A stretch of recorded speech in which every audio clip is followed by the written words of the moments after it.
Director అంటున్నారు కాబట్టి గత గవర్నమెంట్లో అయితే బ్రాహ్మణుల మీద కానీ గొళ్ళ మీద దాడుని మీరు ఎలా చూస్తారు? ఎందుకని చర్యలు తీసుకోపోతుంది ఆ గవర్నమెంట్ అంటారు? గత వైసీపీ ప్రభుత్వంలో హిందూ సాంప్రదాయం అన్నా హిందువులు అన్నా కూడా జగన్మోహన్ రెడ్డికి కక్ష. ఎందుకంటే హిందూ సాంప్రదాయం ప్రకారం ఏ గుళ్ళోకి వెళ్ళినా కూడా పట్టు వస్త్రాలు ఇచ్చేటప్పుడు భార్యతో కలిసి వెళ్ళి అక్కడ పట్టు వస్త్రాలు ఇవ్వాలి. అలాంటి సంస్కృతి సాంప్రదాయం జగన్మోహన్ రెడ్డి ఎక్కడన్నా చేశాడా? తిరుమలలో కూడా చేయలేదు, అమ్మవారి గుళ్ళో చేయలేదు, ఏ గుళ్ళోనూ చేయలే.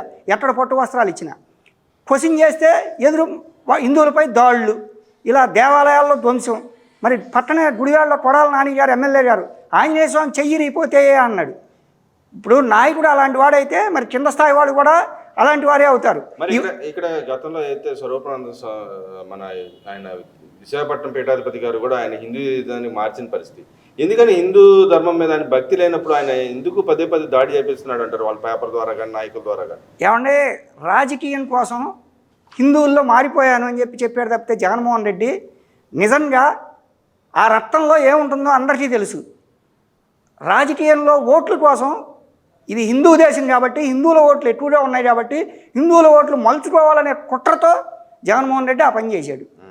మరి ఇక్కడ చూసుకుంటే ఈ రోజు కూడా వాళ్ళు తిరుపతి లడ్డు వ్యవహారం చెప్తా ఉన్నారు. హెరిటేజ్ సంస్థ దీంట్లో వెనకాల నుంచి కల్తీ నెయ్యి పంపిస్తామని చెప్పి అంటున్నారు. అసలు నిజంగానే హెరిటేజ్ సంస్థ నుంచి కల్తీ నెయ్యి పంపిస్తుంది ఈ గవర్నమెంట్? అదంతా ఒక అభూత కల్పనండి. చంద్రబాబు నాయుడు గారు ఇవాళ సిట్టు కోర్టులో సుప్రీంకోర్టులో ఉంది. కోర్టు తీర్పును బట్టి మనం ముందరికి వెళ్దామని చెప్పి చెబుతున్నాడు చంద్రబాబు నాయుడు గారు. అంతేగాని సిట్టు విచారణలో ఏదైతే జరుగుతుందో వాస్తవాలు కోర్టులోకి అన్నీ వచ్చిన తర్వాత చట్ట ప్రకారం చట్టం అందరికీ సమానమే, చట్ట ప్రకారం తీసుకోవాల్సిన చర్యలు తీసుకుంటాం మేమని చంద్రబాబు నాయుడు గారు చెబుతున్నారు. వాళ్ళలాగా రౌడీయిజం గోండాయిజం చేసే ప్రభుత్వం కాదు కూటమి ప్రభుత్వం. చంద్రబాబు నాయుడు గారు చట్టం ఎట్లా చేయించాలో చట్టంతో ఆ పని చేయిస్తాడు చంద్రబాబు నాయుడు గారు. అంటే ఇక్కడ మరి హెరిటేజ్ లాంటి సంస్థ దాంట్లో అసలు పాల్గొందా? ఏదైతే వేరే కంపెనీ ద్వారా బిడ్ వేయించి సొంతం చేస్తున్నారు, డబ్బులు కొట్టారని చూస్తున్నారు, దేవుడు డబ్బు అని చెప్పి మాట్లాడుతూ ఉన్నారు. అదంతా అబద్ధం అండి, రాజకీయ కుట్ర. సాక్షి పేపర్లో సాక్షి మీడియాలో తప్పితే అది వాస్తవాలు అనేది లేదు. హెరిటేజ్లో అలా జరిగితే చంద్రబాబు నాయుడు గారు ఎట్లా ఊరుకుంటారండి? ఒక ప్రభుత్వ పెద్దగా బాధ్యత గల ముఖ్యమంత్రిగా ఉప ముఖ్యమంత్రి పవన్ కళ్యాణ్ గారు కానీ ఆయన కానీ అసలు అట్లాంటి తప్పు చేయరు. సాక్షాత్తు చంద్రబాబు నాయుడు గారు ఈ రాష్ట్రానికి అవసరమనే ఆ రోజు బాంబు బ్లాస్ట్ జరిగితే ఈ విడిపోయిన ఆంధ్రప్రదేశ్కి చంద్రబాబు నాయుడు గారు మళ్ళీ ఈ రాష్ట్రాన్ని సస్యశ్యామం చేయాలి, ఈ రాష్ట్రం విడిపోద్దని ముందరే తెలిసి ఆ స్వామివారికి ఆయన బతికిచ్చాడు. ఇవాళ ఈ రాష్ట్రంలో మళ్ళీ యువతకి ఉద్యోగ ఉపాధి అవకాశాలు పరిశ్రమలు రావడం కోసం ఆయన అహర్నిశలు కృషి చేస్తుంటే అలాంటి స్వామివారి దగ్గర బతికిచ్చిన స్వామివారి దగ్గర ఆయన ఇట్లా లడ్డూలో కల్తీ జరిగితే ఊరుకుంటాడండి? ప్రజలు అన్నీ గమనిస్తున్నారు, అన్నీ తెలుసు ప్రజలకి. అంటే ఇక్కడ ఏదైతే గతంలో జరిగిన దాడుల గురించి ఈ గవర్నమెంట్ అని చర్యలు చూసిన అవకాశం ఉందంటారు. గతంలో జరిగిన దాడులు ఎంతమందికి ఒక్క చర్య కూడా తీసుకునే పరిస్థితి, కనీసం ఒక కేసు కూడా పెట్టలేని పరిస్థితి ఎందుకు ఉందంటారు? న్యాయస్థానాల్లో ఉన్నాయి, చట్టం తన పని తాను చేసుకుపోద్ది. న్యాయస్థానాల్లో తీర్పులను బట్టి చట్టం ఏం చేయాలో ఆ పని చేస్తుంది. దానికి కూడా చంద్రబాబు నాయుడు గారు అదే చెబుతున్నాడు. మా నాయకుడు మాకు ఖచ్చితంగా మీరు దూసుకు వెళ్ళొద్దు. మొన్న కూడా ఇళ్ల మీదకి వెళ్ళినందుకు మా నాయకుడు మమ్మల్ని మందలిచ్చాడు చంద్రబాబు నాయుడు గారు. ఇళ్ల మీద వెళ్తాం తప్పు అని. వాళ్ళలాగా రౌడీయిజం గోండాయిజం చేయం మేము. చట్ట ప్రకారం చట్టం ఏదైతే చేయాలో ఆ పని చట్ట ప్రకారం చేసుకుంటూ పోతాం మేము. అదేవిధంగా ఈరోజు బడ్జెట్ కేటాయింపులు కూడా జరుగుతూ ఉన్నాయి. దాన్ని ఎలా చూస్తారు? ఓవరాల్గా బడ్జెట్ ఎలా ఉందంటారు? అభివృద్ధి సంక్షేమంతో కూడుకున్న బడ్జెట్ అండి ఇది. అన్ని వర్గాల ప్రజలకి న్యాయం చేసే విధంగా ఈ రాష్ట్ర బడ్జెట్ని తయారు చేశారు. ఆ బడ్జెట్ని ప్రజలందరూ కూడా స్వాగతిస్తున్నారు. అన్ని వర్గాల సంక్షేమం అభివృద్ధితోనే ఈ బడ్జెట్ కేటాయించారు. అమరావతి పోలవరానికి, అమరావతి అంటే అసలు జగన్మోహన్ రెడ్డికి పడిందా చెప్పండి? అమరావతి రైతులను ఎంత ఏడిపించాడు. ఇవాళ అమరావతి రాజధాని అభివృద్ధి చెందాలనే తపంతో అమరావతి రాజధానికి కూడా ప్రత్యేక బడ్జెట్లో నిధులు కేటాయించి ప్రత్యేకంగా పోలవరం ప్రాజెక్టు, ఇవాళ పోలవరం ప్రాజెక్టు ఉంటేనే మన రాష్ట్ర అభివృద్ధి అని పోలవరం ప్రాజెక్టుకు కూడా ప్రత్యేకంగా నిధులు కేటాయించారు. ధరల స్థిరీకరణకి నిధులు కేటాయించారు. ఇలా అన్ని రకాల సంక్షేమానికి కూడా నిధులు కేటాయించి బడ్జెట్ స్వాగతిస్తున్నారు ప్రజలందరూ కూడా. అంటే మీ ఏదైతే బ్రాహ్మణ కార్పొరేషన్ సంబంధించి మీరు డైరెక్టర్ అంటున్నారు కాబట్టి నిధులు ఎలాంటి నిధులు మీకు వచ్చినాయి అంటారు? ఏ అంశాల మీద ప్రత్యేకంగా దృష్టి సారించింది ఈ గవర్నమెంట్ వచ్చిన బ్రాహ్మణ సంఘాలకు సంబంధించిన అంశాలు? బ్రాహ్మణ సంక్షేమానికి 353 కోట్ల రూపాయలు బడ్జెట్లో నిధులు కేటాయించారు.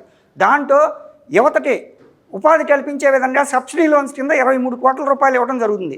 మిగతాది అమ్మఒడి కానీ ఇలాంటి పథకాలన్నీ కూడా ఈ బడ్జెట్ ద్వారా మేము వాళ్ళకి నిరుపేద బ్రాహ్మణులు రాష్ట్రంలో ఎవరైతే ఉన్నారో వారందరికీ మా కార్పొరేషన్ చైర్మన్ బుచ్చి రాంప్రసాద్ గారి నేతృత్వంలో చంద్రబాబు గారి సూచనల మేరకు మేము అందరికీ కూడా నిరుపేద బ్రాహ్మణులందరికీ కూడా బడ్జెట్లో చట్టగా అన్ని ఏర్పాట్లు చేసి వచ్చిన డబ్బుని సద్వినియోగం చేస్తాం.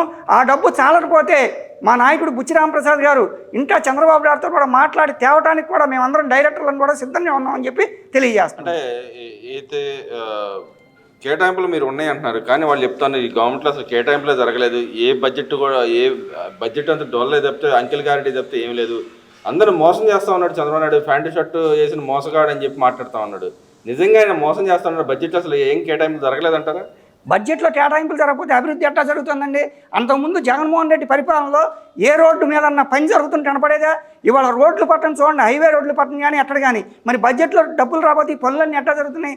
మొక్కలు నాటడం కానీ, గోతులు పూడ్చడం కానీ, రోడ్లు వేయటం కానీ, వంతెనలు కడటం కానీ, డ్రైనేజీలు పూడికలు తీయించడం కానీ 5 ఏళ్లలో ఒక్క డ్రైనేజీ అన్న పూడికి తీయించారా?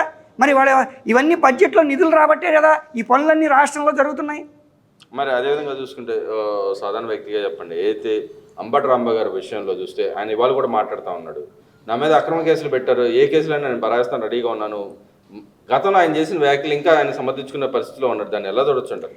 ఏమంటే అంబటి రాంబాబు కేవలం ఒక స్వార్థపూరితంగా కుట్రతో చేసిన పని. తిరుమలలో లడ్డు కల్తీ జరిగిందని, హిందువులు మనోభావాలు దెబ్బతిన్నాయని భక్తులు వెంకన్న స్వామి భక్తులందరూ రోడ్డు ఎక్కుతుంటే ఆయన ఇష్టం వచ్చినట్టు ఏమీ జరగలేదు.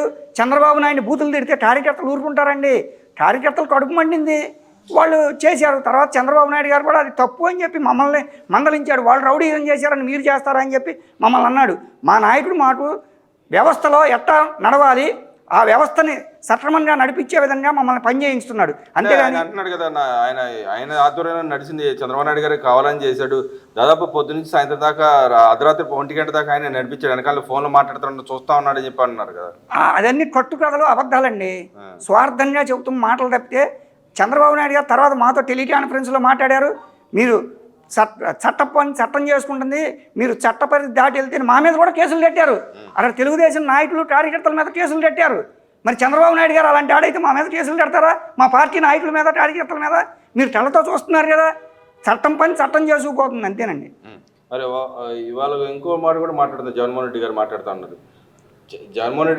చంద్రబాబు నాయుడు కానీ అటు లోకేష్ కానీ పవన్ కళ్యాణ్ కానీ ఏం పదవుల్లో ఉన్నారు తప్పితే ఆకాశంలో తిరుగుతుంది తప్పితే కింద తిరగట్లేదు. వాళ్ళు ఏ ఒక్క పని చేయట్లేదు, పేద పక్షాన్ని మేమే ఉన్నామని చెప్పి ఆయన చెప్పుకుంటూ ఉన్నాడు. దాన్ని ఎలా చూడొచ్చు అంటారు?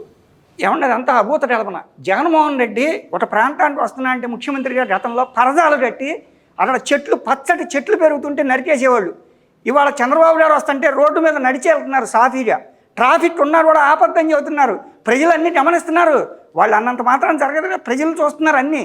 గతంలో పరదాల చాటుని వెళ్ళేవాడు జగన్మోహన్ రెడ్డి, చెట్లన్నీ నరికేసేవాడు జగన్మోహన్ రెడ్డి వస్తే. అట్లా ట్రాఫిక్ ఏదైనా ఇబ్బంది ఉన్నా పచ్చని చెట్లు ఉన్నారు కూడా. మరి చంద్రబాబు నాయుడు గారు ప్రచారం ఎక్కువ, పనులు తక్కువ అని చెప్పి మాట్లాడుతూ ఉన్నారు. నిజంగా ప్రచారం చేసుకోవడానికి ఎక్కువ ప్రాధాన్యత ఇస్తున్నారు చంద్రబాబు నాయుడు గారు, లేకపోతే ఆయన పదవిలో ఉండే రాష్ట్రానికి రావాల్సిన నిధులు ఇటు సమకూర్చడంలో బిజీగా ఉన్నారంటారు? ఖచ్చితంగా కేంద్రంతో పొత్తు పెట్టుకుని, బీజేపీతో పొత్తు పెట్టుకుని జగన్మోహన్ రెడ్డి గతంలో ఎంపీ సీట్లు అన్నీ వచ్చినాయి. ఏం తేడాలు లేడు.